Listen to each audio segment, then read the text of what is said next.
C'est bizarre.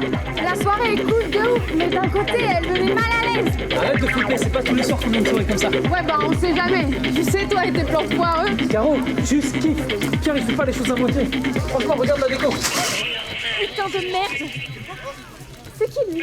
Non, mais moi je suis pas fan. Les amis, C'est juste Pierre, je suis t'inquiète. désolé, mais la soirée se termine ici. Ce soir, il se passe quelque chose de grave. Ce pauvre invité a été tué et ligoté dans ce sac poubelle. Le criminel se trouve forcément parmi nous, et c'est à vous de retrouver le coupable. Et dépêchez-vous, avant qu'il n'efface ses preuves. Que la murder party commence! Ça y est, j'ai peur. Théo, tu restes pas de moi. Caro, c'est juste un jeu, ok? Allez, viens.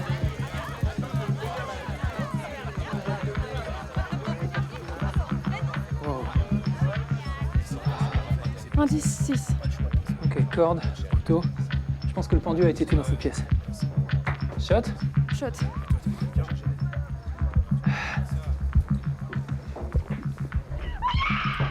C'était quoi ça?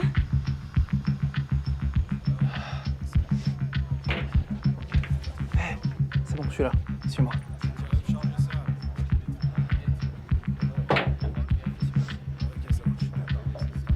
Les gars, vous êtes sérieux? Il y a une meuf Théo, qui... putain, fais-moi sortir d'ici.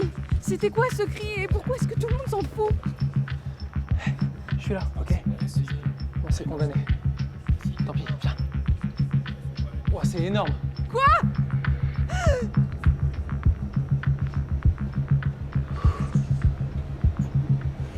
Vous avez vu quelque chose? Caro, viens, viens. What the fuck?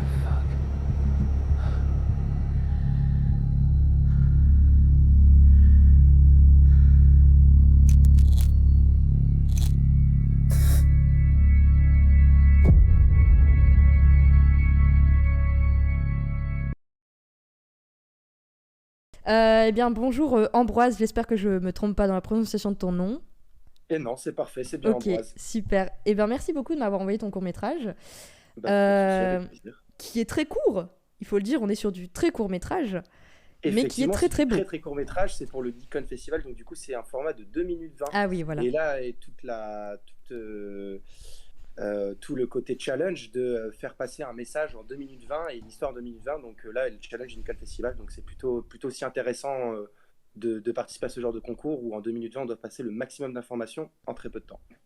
Oui, bah justement, on vient d'avoir un 48 heures juste avant.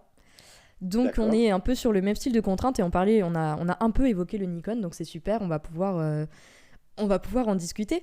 Alors moi je sais que c'est un court-métrage pro, donc ça se voit, enfin de personnes qui sortent, je crois que vous sortez d'école mais que du coup vous travaillez dans le cinéma, si je me trompe pas. Exactement, c'est bien ça. Voilà, donc est-ce que tu vas pouvoir un peu nous parler de ça? Pourquoi avoir fait le choix de participer au Nikon? Qu'est-ce que vous faites dans la vie qui fait que ça vous a amené à participer au Nikon aussi?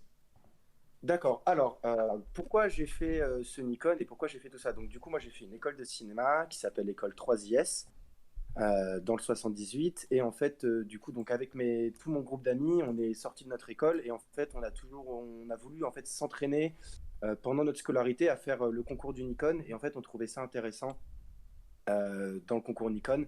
En fait, chaque année, il y a des thèmes différents. Donc, du coup, ça nous permet de chaque année de développer des histoires avec des thèmes différents. Et comme je vous l'ai dit juste avant, ce qui est plus important pour nous, c'est le challenge du 2 minutes 20, du format de 2 minutes 20, qui fait qu'on doit passer un maximum d'informations. On a un maximum de choses à faire passer aux spectateurs. Tout ça en 2 minutes 20. Et donc, du coup, ce Nikon, moi, c'est mon 3e Nikon que j'ai fait celui-là. Donc quand je vois un peu tous les autres projets que j'ai fait au tout début de mes Nikon pendant ma formation d'école, donc on voit qu'on a un peu plus de difficultés. Ce court-métrage que j'ai fait de mon Nikon, je pense que c'est l'un des projets les plus aboutis que j'ai pu faire en tant que réalisateur. Par le côté où justement on est tous sortis d'école, donc on est une équipe maintenant de professionnels, on travaille tous, enfin toutes les personnes qui ont participé à ce court-métrage travaillent maintenant régulièrement sur des tournages, ils sont sur des longs métrages, sur des séries Netflix, sur des projets. Donc on est vraiment une équipe qui voilà, vraiment prônée sur le côté pro du cinéma. Et ce choix du Nikon est intéressant parce que moi c'est un concours qui m'intéresse énormément parce que déjà, il y a le jury à la finalité qui élise le meilleur court-métrage ou le Grand Prix du public. Il y a quand même des membres du jury qui sont des personnages, des personnes importantes de notre milieu. Et pour nous, c'est une sorte de montrer diverses choses. Et tout simplement, en fait, après, avec les résultats des concours, il y a des récompenses. Il y a possibilité aussi une diffusion de nos courts-métrages si on gagne dans des cinémas. Donc forcément, ça apporte de la visibilité. Et tout simplement, voilà, le Nikon permet de rencontrer des gens et que notre film soit vu par différentes personnes du milieu professionnel, donc nous faire de la visibilité par la suite. Voilà, un petit peu le gros du gros. D'accord, alors c'est super intéressant parce que nous justement on parlait des concours juste avant et on disait que c'était un peu c'était injuste et à la fois frustrant parce que par exemple des personnes comme toi qui sortent d'école qui ont le matos ou qui ont la possibilité d'avoir le matos assez facilement et qui ont un peu tout ce bagage qui permet d'avoir cette technique qui est quand même par exemple là on voit qu'il y a beaucoup de travail sur la lumière dans ton court-métrage. Toutes les personnes qui ont un peu qui peuvent faire ça, enfin qui ont le matos pour faire ça sont un peu plus avantagées dans ce genre de concours comparé aux autres qui n'ont pas le matos ou qui n'ont pas les moyens d'arriver à cette technique. Et on parlait un peu de cet aspect aussi des concours, donc c'est très intéressant de t'avoir juste après toi qui arrive avec ça. Voilà. Effectivement, exactement, et je suis tout à fait d'accord avec ce que tu dis. Effectivement, le problème des concours, c'est tout ce côté où tout le monde n'est pas à la même échelle malheureusement, alors que l'avantage du 48 heures, comme vous avez pu le voir précédemment, et comme a dû sûrement vous expliquer la personne, l'avantage du 48 heures, c'est que les équipes se rencontrent le jour même, donc du coup, c'est des personnes qui ne se connaissent pas. Donc le format du 48 heures est très intéressant, un peu intéressant. Enfin, il me semble que c'est ça, le 48 heures. Si ça dépend, en fait, tu peux t'inscrire avec ton équipe, tu peux t'inscrire avec tes potes, en fait. Donc en soi, tu ne rencontres pas forcément tes équipes. Mais après, il me semble qu'aussi on peut trouver des équipes sur place. Oui, aussi, il me semble. ouais. Voilà. Et alors du coup, effectivement, par rapport aux 48 heures, c'est vrai que le Nikon, c'est un petit peu désavantageux pour certains. Alors, le côté à l'inverse, pour moi, je trouve que le Nikon, je trouve ça désavantageux parce que moi, du coup, j'ai fait ce court-métrage autoproduit, donc où j'ai fait des petits investissements, j'ai fait du crowdfunding, où pas mal de gens ont participé à mon projet, ont investi dans mon projet. Mais le problème du Nikon, c'est qu'il y a beaucoup de films en fait qui sont faits par des grosses entreprises, notamment, je prends l'exemple du studio Bayeul sur YouTube, et eux qui pour le coup arrivent, pour faire des Nikon de 2020, arrivent avec des budgets de 15-20 000 euros. Ce qui veut dire qu'ils ont une grosse fanbase derrière qui les suivent. Donc du coup, instinctivement, quand leur Nikon est diffusé, ils ont tout de suite, leur film est soutenu par plus de 2-3 000 personnes. Et en fait, le Nikon, alors maintenant, c'est en train de changer et c'est beaucoup mieux maintenant depuis cette année, en fait, enfin depuis le dernier Nikon de l'année dernière, ça a changé. Mais en fait, avant, c'était le film qui avait le plus de soutien, qui était sélectionné dans les 50 derniers.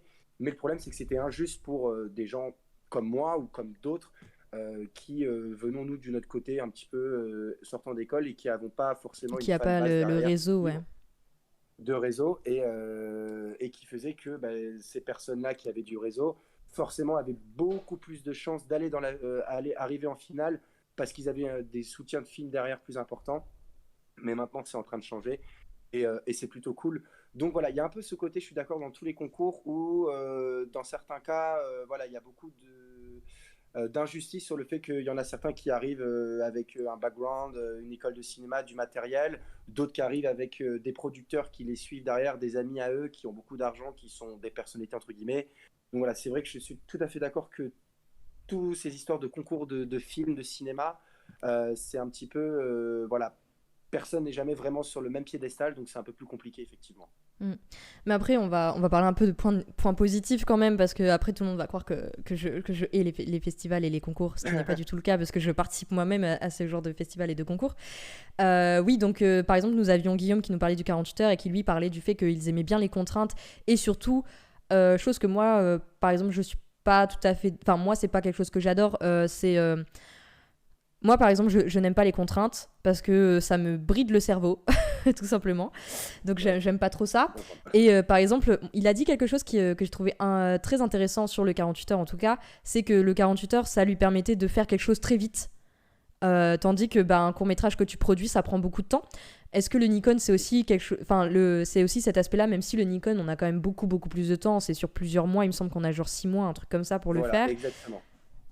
Alors, effectivement, par rapport à ça, c'est vrai que je suis d'accord avec ce qu'il a dit sur 48 heures. C'est le fait d'avoir 48 heures pour enfin, écrire une histoire, faire le film, monter le film. Donc, il y a tout ce côté challenging. Donc, moi-même aussi, j'avais fait un 48 heures il y a quelques années. Et j'avais trouvé ça très intéressant sur justement le fait, voilà, comme il disait, sur le rush en fait de 2 jours pour tout faire de A à Z et pas qu'on ait des mois de production. Donc c'est pour ça que je trouve que les films des 48 heures sont intéressants sur la qualité des films qu'ils peuvent avoir, sur le peu de temps qu'ils ont eu.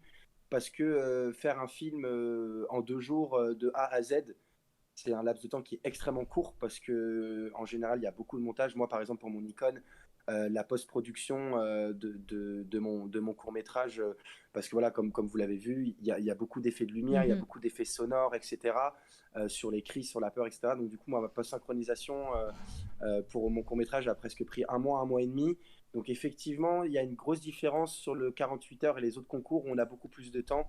Et c'est pour ça que le format 48 heures est aussi quand même très intéressant sur le fait de faire quelque chose de complet en très peu de temps, ce qui veut dire que ça nous permet, en fait, ça fait plus d'expérience parce que on est dans un stress, on est dans un rush total, on essaie de faire les choses bien, de passer des messages, tout ça rapidement dans un laps de temps de 48 heures, on n'a pas le droit au retard, etc.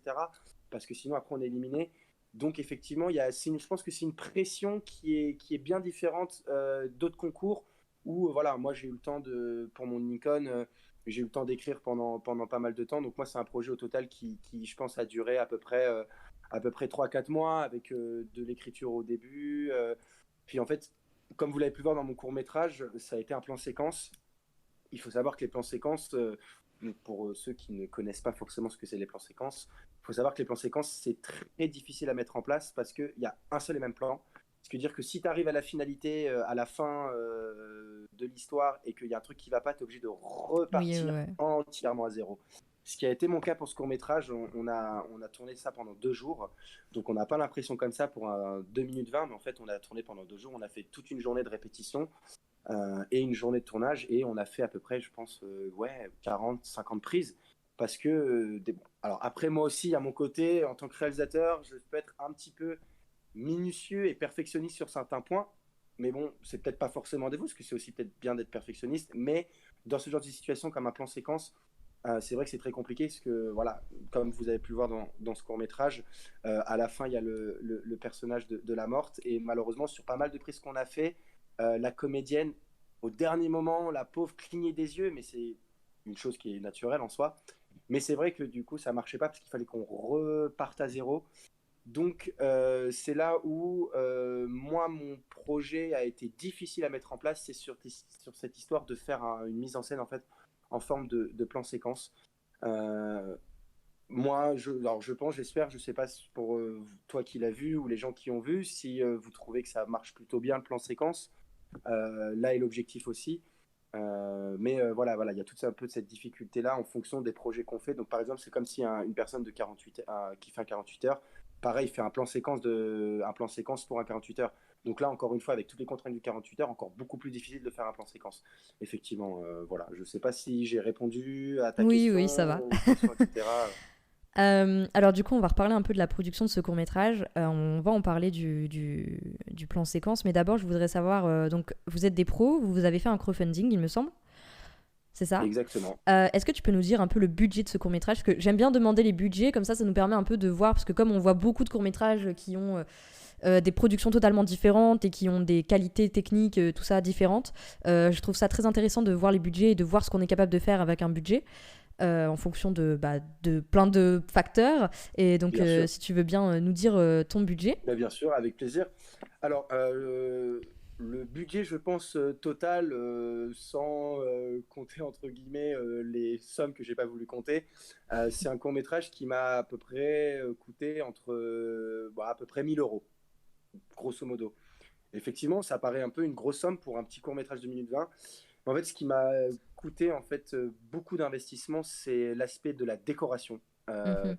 Parce que voilà, comme vous avez pu le voir, on a décoré entièrement une maison. Donc, alors l'avantage, c'est que la maison dans laquelle j'ai tourné, c'est ma maison à moi de campagne. Donc du coup, voilà, déjà, il n'y a pas parce que sinon, trouver un décor, oui, ça coûte cher. Une grande maison comme ça, sans rémunération derrière, c'est très très compliqué. Puis en plus, avec le Covid qui s'est passé, etc. N'en parlons plus du Covid, mais voilà, vous comprenez que effectivement c'est compliqué pour un peu tout le monde.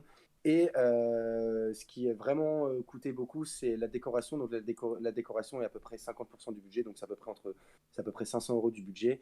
Et puis après, il y a aussi tout l'aspect figuration, de l'aspect de la régie, production, pour tous les coûts en surplus, comme le défraiement des figurants, parce que j'ai fait du coup ce projet et faire un court-métrage bénévole où il y a beaucoup de figurations. Donc là, j'avais à peu près 30 figurants au total. C'est vrai que vu qu'il n'y a pas de rémunération, il faut faire du défraiement et donc Oui. du coup, ça faut payer les équipes, faut faire à manger pour toutes les équipes, faire les défraiements. Donc je pense qu'il y a aussi pas mal d'argent qui est parti dans tout ça. Mais sinon, la grosse partie du budget de cette production est partie dans la décoration. Et aussi dans un petit peu une petite partie du budget au tout début du court métrage, j'ai travaillé avec deux artistes qui s'appellent Double Trouble et c'est des artistes qui se font des lives un peu partout sur Paris, qui se produisent un peu partout sur Paris. Et pareil, voilà, j'ai dû aussi avoir leur accord, payer des droits pour leur musique, etc. Mais sinon, la globalité de la production a été investie dans l'aspect décoration, dans l'aspect de la lumière, pour toutes les lumières, les effets un petit peu néon, les effets ultra, un peu lumière violette, etc. Donc beaucoup en fait dans l'aspect lumière et décoration sur la globalité de la production. D'accord. Alors, du coup, est-ce que comme tu sors d'école et que ton équipe aussi, il me semble, est-ce que vous avez pu bénéficier, par exemple, sur le matériel image, le matériel son, vous avez pu louer auprès de votre ancienne école, ou est-ce que vous avez loué du matos et que vous avez payé du matos?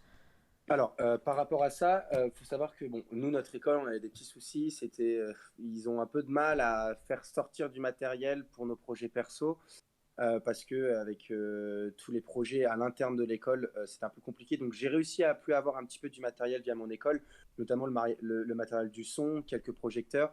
Mais sinon, tout l'aspect juste esthétique, visuel, donc les lumières, la caméra en elle-même, l'objectif, tout ça, j'ai travaillé avec un chef opérateur qui s'appelle Léon Le Seigneur, qui était dans ma promo, qui maintenant, pareil, voilà, a fini l'école et qui bosse sur pas mal de projets, qui lui en fait travaille sur beaucoup de clips et qui avait son propre matériel. Notamment, il avait un Steadicam avec lui, il avait son propre appareil, donc du coup, j'ai pas eu de dépenses à faire par rapport à ça, parce que Mhm. sinon, les dépenses dans ce genre de situation, Oui, oui, c'est ce qui ça coûte coûte. très cher la location. Mm. Voilà, ça on le sait, sortir des caméras, c'est des locations à 300-500 € la journée, donc effectivement, dans ce genre de situation, c'était pas possible. J'ai heureusement pu le faire parce que j'ai des collègues qui ont justement du matériel pour ça, donc c'est beaucoup plus facile aussi pour nous, après, en tant que réalisateur, de travailler avec des techniciens qui ont leur propre matériel, effectivement.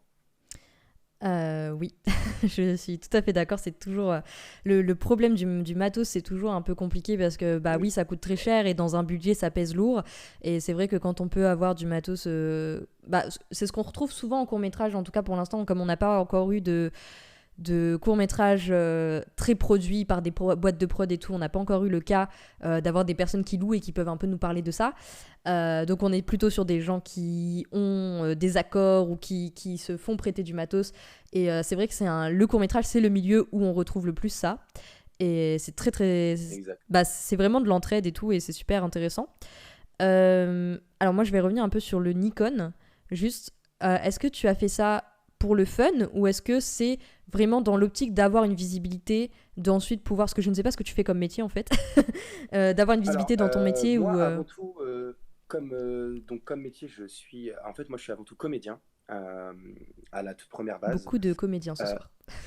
voilà, effectivement, peut-être beaucoup de comédiens, mais c'est vrai qu'en général, beaucoup de comédiens aiment beaucoup l'aspect de la réalisation.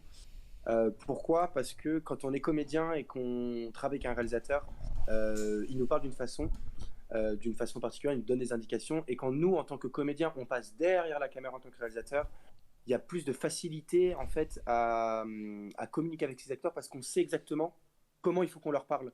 Parce que nous-mêmes, on nous a parlé en tant qu'acteur, si tu Oui, vois oui, ce que je veux oui, dire. je vois. Voilà. Donc pour ça, cet aspect est très intéressant. Et le Nikon, moi, je l'ai fait, je fais toujours chaque court métrage que je fais. je le fais avant tout pour le plaisir de tourner, le plaisir de partager des histoires, montrer des choses, parce que voilà, le cinéma a été aussi, est aussi fait pour ça, je pense, pour passer des messages, montrer des choses, montrer du divertissement. Donc moi, je le fais avant tout euh, pour, euh, pour le plaisir. Et après, il y a tout aussi le côté, effectivement, qui rentre en compte. Après, du rêve un petit peu, la visibilité, est-ce qu'on va gagner le concours, etc. Voilà, donc tous ces projets de rêve qu'on souhaite d'avoir, qui rentrent en lien avec ce côté du plaisir qu'on fait, qui fait que les deux réunis font que quand on fait un tournage, moi personnellement, si je dois me réveiller toute ma vie à 5 heures du matin pour aller faire du cinéma, ce serait la meilleure des choses, quoi. Voilà, c'est sûr qu'il y a tout un réel plaisir à travailler, et pas forcément plus pour la recherche de la visibilité, mais vraiment pour le pur plaisir et la pure passion du cinéma, parce que effectivement, le cinéma, c'est un monde à part, hein, c'est une grande famille, et c'est vrai que si on n'est pas passionné, enfin, ou du moins si on n'est pas vraiment intéressé par le cinéma, aller sur un tournage, c'est long, il y a beaucoup de temps d'attente, notamment moi pour mes figurants, voilà, des fois ils ont attendu pendant des heures, ils ont fait toujours la même chose pendant 6, 7 heures, 8 heures d'affilée, donc effectivement, si on n'est pas trop euh, pas forcément passionné, mais ou intéressé ou attiré par le cinéma, c'est vrai que ça peut être long, etc. Et on peut pas forcément comprendre ou quoi ce genre de choses. Donc effectivement, voilà, moi je fais avant tout la passion du cinéma en priorité, quoi. Alors je vais rebondir là-dessus. Alors je pense que je vais avoir. Tout le monde va penser que je suis vraiment React, mais alors moi c'est amusant ce que tu dis sur le fait de te dire oui, je pourrais me lever à 5 heures du matin tous les jours pour aller travailler sur du cinéma parce que c'est la passion, le cinéma c'est une grande famille. Moi je l'ai fait et on dit ça au début quoi.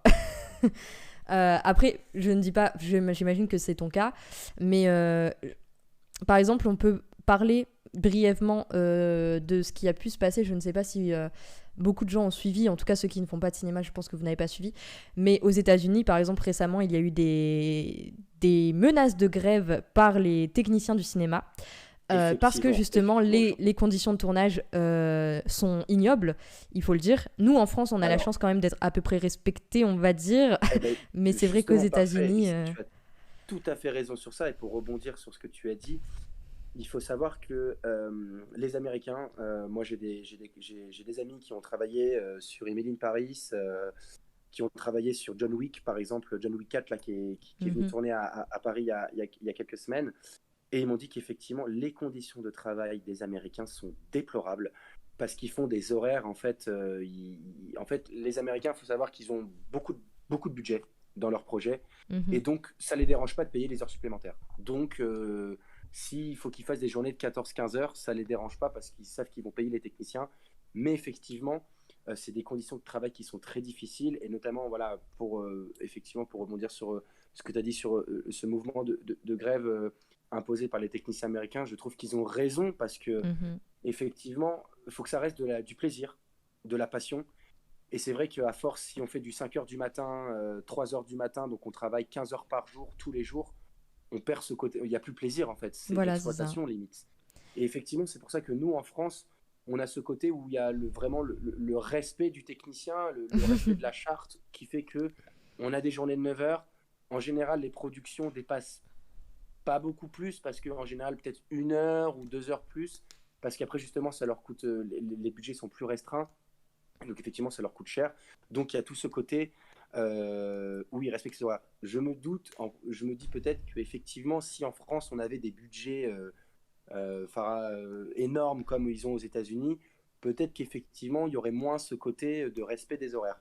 Je pense qu'il y a, pour hors cinéma, pour plein de choses dans la vie, à partir du moment où il y a l'argent, les gens, ils exploitent malheureusement, et la vie, elle est comme ça. On ne peut pas changer le monde moi, du haut de mes 23 ans, et du haut de nos jeunes âges à tous, je pense, ici présent sur ce talk show, pardon. Donc voilà, effectivement, je suis tout à fait d'accord avec ce que tu dis, qu'effectivement, aux États-Unis, la condition des techniciens est déplorable comparée à la France, où nous, on a beaucoup de chance. Et même moi, je trouve qu'en tant que comédien, et en tant qui fait technicien, vraiment derrière caméra et devant caméra, je trouve que pareil, dans les deux sens, c'est assez un petit peu horrible, entre guillemets, si je peux utiliser ce mot, parce que, voilà, par exemple, un technicien, alors, effectivement, c'est pas forcément la chose, un comédien, il fait une chose différente du technicien, mais par exemple, un comédien qui va arriver une journée, qui va tourner 1 heure, il va être payé, je sais pas, 700 €, alors qu'un Ouais. technicien qui va travailler des horaires à rentrer chez lui à 2 heures du matin, il va être payé beaucoup moins. Mhm. Malheureusement, c'est comme ça depuis des années, enfin depuis tout le début de l'industrie du cinéma, on ne peut pas changer ça. Mais je suis d'accord qu'il y a quand même certaines choses qui vont pas et il y a des inégalités un peu partout. Et je suis d'accord qu'il faudrait, voilà. Donc sur le côté que tu fais que quand tu t'es levé tous les jours à 5 heures du matin et que tu fais des 5 heures du matin, 22 heures pendant 1 mois, 2 mois, je pense que on perd l'envie de travailler et finalement Mhm. la perte d'envie de travailler prend le dessus sur la passion, tout simplement. Oui. Alors du coup, il y a Noctibule dans le chat, qui est Noctibule pour information, elle travaille en régie. Du D'accord. coup, qui nous dit en France, il y a aussi des soucis. Parfois, je dois me battre pour pas bosser 20 heures par jour alors qu'on est en France. Parfois, on doit se battre pour avoir nos heures sup payées.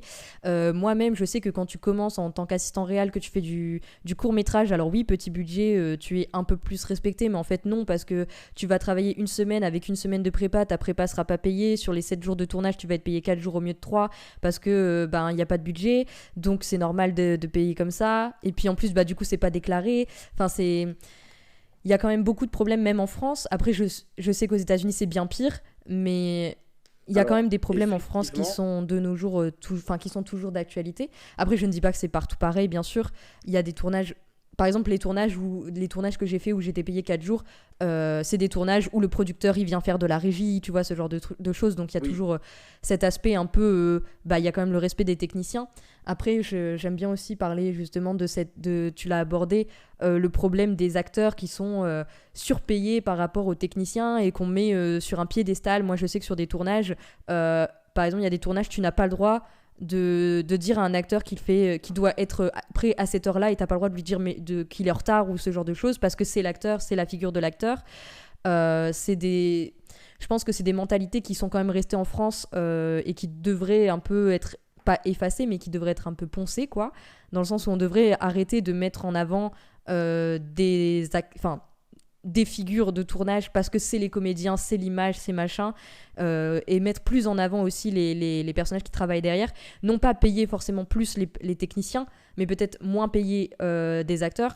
Après, je connais aussi des acteurs qui peuvent être connus et qui en fait galèrent parce que une fois que tu as été connu pour ton film et qu'on t'oublie, tu te retrouves au RSA et tu es bien dans la merde. C'est tout un système qui est quand même assez compliqué et c'est vrai que c'est un système qui est... Ouais, voilà, c'est le bordel et c'est très intéressant d'en parler. bah, Malheureusement, on n'a effectivement, plus trop le temps, mais bon, je te laisse je suis rebondir. tout à fait d'accord avec toi, juste pour conclure, parce qu'effectivement, je suppose qu'on n'a plus trop le temps, mais effectivement, je suis tout à fait d'accord. Moi, en tant que comédien, on nous a toujours inculqué le comédien est roi. Et moi, en C'est tant que ça. comédien, je prône totalement l'inverse. Notamment, je vous prends un petit exemple d'un tournage que j'ai fait. J'avais fait un épisode en tant que comédien pour Alice Nevers. Je ne sais pas si les gens connaissent la petite série policière de TF1. Et j'avais justement envie d'aller sur le plateau, regarder comment ça se passe, ou discuter avec les techniciens, ou même les aider tout simplement pour leur matériel, le déplacement. Et on m'a obligé à rester dans ma loge. Mhm. Et ça, je n'ai pas supporté parce que il y a voilà pourquoi je devrais rester dans ma loge parce que justement on est une grande famille donc les techniciens sont aussi importants que les acteurs parce que un film certes quand on regarde un film aussi les gens vont retenir quoi, ils vont retenir malheureusement et c'est triste, ils vont retenir le nom des acteurs, le nom du réalisateur, à la rigueur le producteur aussi souvent, mais malheureusement toutes les petites mains qu'il y a derrière les gens font pas attention. Et il y a ce côté que les gens prônent le côté le comédien est roi, on doit le mettre sur un piédestal. Et moi, je ne suis pas d'accord parce que Mhm. nous, on est acteurs, certes, pour un film. Donc oui, on porte l'image du film, on incarne les personnages. Mais sans les techniciens, il n'y a pas de film. Donc Mhm. l'acteur est autant important que le régisseur, que le chef opérateur, que l'assistant son, que même le renfort régie. Parce que pour répondre du coup à l'intervention, je suis tout à fait d'accord avec elle. Alors, la régie, c'est vrai que c'est malheureusement ingrat. Les gens n'ont pas trop conscience, mais la régie, c'est vital sur un tournage. Sans régie, un tournage ne peut pas dérouler parce que la régie s'occupe de vraiment toute la logistique. Et sans eux, moi, enfin, la régie, pour avoir fait de la régie pour avoir fait régisseur adjoint sur un court-métrage professionnel, je me suis rendu compte que vraiment l'aspect de la régie est très vital. Et pour moi, voilà, dans un film, l'acteur est aussi important que le régisseur.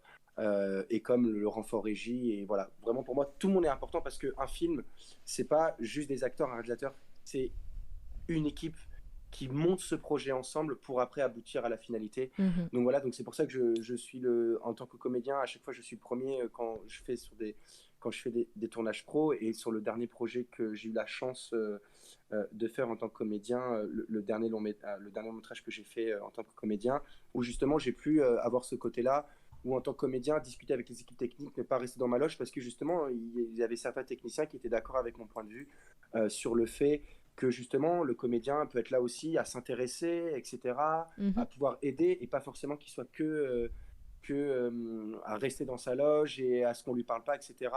Ou comme des fois certains techniciens, on leur interdit de parler à des acteurs, et notamment sur les tournages américains beaucoup plus, on interdit certains techniciens à dire bonjour à certains acteurs, parce que c'est des acteurs connus, alors que l'acteur et la personne, le technicien, travaillent ensemble pour faire ce film. Donc voilà, donc pour revenir à tout ça, je suis tout à fait d'accord avec ce qu'a dit notre cher ami, je ne sais plus son prénom, enfin son nom Discord, je suis C'est Noctibule du coup. tout à fait d'accord avec tout ce que vous avez dit. Tous. Bon, et bah du coup c'est très intéressant parce qu'on n'avait pas encore pu parler un peu des tournages comme ça, et c'est bien, je trouve, de passer par ton court-métrage qui est du coup un court-métrage pro de personnes qui sortent d'école et qui est vraiment dans le milieu à ce moment-là, et qui du coup peut nous donner un peu cet aperçu interne de ton point de vue de comédien. Moi par exemple je faisais en tant qu'assistant réal, et c'est vrai que moi-même, même en tant qu'assistante réal, il y avait un rapport au comédien qui était assez perturbant, parce que moi c'est un rapport où on me dit bah oui en fait tu vas être la personne privilégiée pour les comédiens, mais en même temps ben faut pas que tu sois toi-même, il faut pas que tu les embêtes, il faut pas que tu ailles les voir, faut pas que tu fasses ci, faut pas que tu fasses ça. C'est vrai que c'est assez compliqué. Moi c'est ce que j'aime, c'est ce qui m'a un peu rebuté dans le cinéma au final quand j'ai commencé à travailler, c'est un peu cette hiérarchisation et ce truc de les équipes ne sont pas capables de se parler, tu vois. C'est un peu perturbant. Effectivement. Malheureusement, on va pas pouvoir continuer d'en discuter tout de suite. Donc, je vous propose à ceux qui sont là et qui ont envie de continuer de parler de ça, de le faire sur le Discord. Donc, hop, je vous le remets. Je pense que notre ami Ambroise sera très heureux de discuter de ça Ah avec vous. ben, bien sûr, avec plaisir pour Voilà. tout le monde. N'hésitez pas. Voilà, donc bon, du coup, mon nom Discord est Joey, mais moi, voilà, je m'appelle Ambroise Imageau. N'hésitez pas si vous voulez venir me parler sur les réseaux, si je peux vous montrer d'autres projets, parler, qu'on échange Mhm. sur tout ça. C'est avec grand plaisir, hein. Moi, de toute façon, dès que je peux partager ma passion avec d'autres passionnés ou avec d'autres gens qui s'intéressent au cinéma, c'est avec grand plaisir. Donc, vraiment, n'hésitez pas. Si je peux répondre à vos questions, ce sera avec plaisir, bien évidemment. Et du coup, je vous remets dans le chat le lien pour aller voir les films et du coup retrouver le Vimeo de Ambroise. Et bah, n'hésite pas, si tu veux transmettre tes réseaux, tu peux le faire dans le petit salon texte Talk Short. Et on va s'arrêter là pour que je puisse lancer le prochain court-métrage, parce que du coup, on a pris un peu de retard. Yes. Merci beaucoup Encore d'être désolé venu, pour et le merci. petit souci technique. Oh, bah t'inquiète, tu Mais n'es en pas tout le seul. cas, Aujourd'hui, c'est le merci, stream merci à des tous. problèmes Et puis, techniques. puis voilà, je retransmettrai mes réseaux. Si jamais il y en a qui veulent échanger avec moi, n'hésitez pas. Même, vous pouvez m'appeler. Franchement, voilà. Enfin, je suis quelqu'un de très sociable, et justement, c'est toujours mieux de discuter comme on fait là, en live, par la parole, que par l'écrit. Mhm. Donc vraiment, n'hésitez pas, avec grand plaisir à tous. Et ben merci beaucoup d'être passé, et puis on essaiera de suivre de près tes prochaines activités. Et Eh ben, bah, merci à merci, vous en tout et à cas. bientôt. Bonne soirée à tous. Salut. Merci. Au revoir.